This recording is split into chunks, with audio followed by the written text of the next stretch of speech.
এ এক অলৌকিক দিনের কথা, যেদিন ভগবান বলেছিলেন যে আমি মন্দিরে ছিলাম না। পুরীর জগন্নাথ ধামে আজও ঘটে চলে এমন ধরনের অলৌকিক ঘটনা, যা শুনলে শিহরণ জাগে।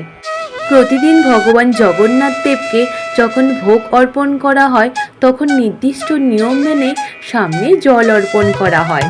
উনি যখন ভোগ গ্রহণ করেন, তখনই ওই জলের মধ্যে স্বয়ং জগন্নাথ দেবের প্রতিচ্ছবি ভেসে ওঠে।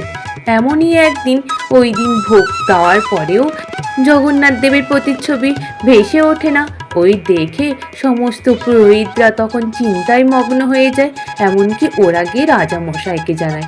রাজামশাইও চিন্তা করতে থাকেন যে কি এমন ঘটনা ঘটলো। উনি তখন চিন্তায় আহার ছেড়ে দিয়ে ভগবানের আরাধনায় বসলেন। একদিন রাত্রেবেলা উনি শুয়ে রয়েছেন। গভীর রাত্রের মধ্যে স্বয়ং জগন্নাথ দেব স্বপ্ন দেখান।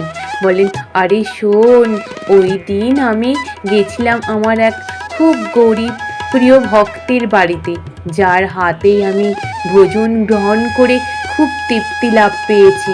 তাই আমি ওই দিন মন্দিরে ছিলাম না।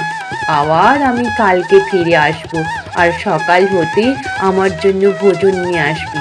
সকাল হতে আবার জগন্নাথ দেব ফিরে আসেন। নতুন করে প্রস্তুত করা হলো ভোগ, আবার নতুন করে অর্পণ করা হলো জল।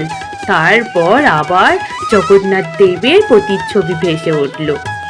এই অলৌকিক ঘটনা আমাদের স্মরণ করিয়ে দেয়, ভগবান ধনসম্পত্তির পিপাসু নন। তিনি চেয়েছেন শুদ্ধ হৃদয়, নিঃস্বার্থ ভক্তি।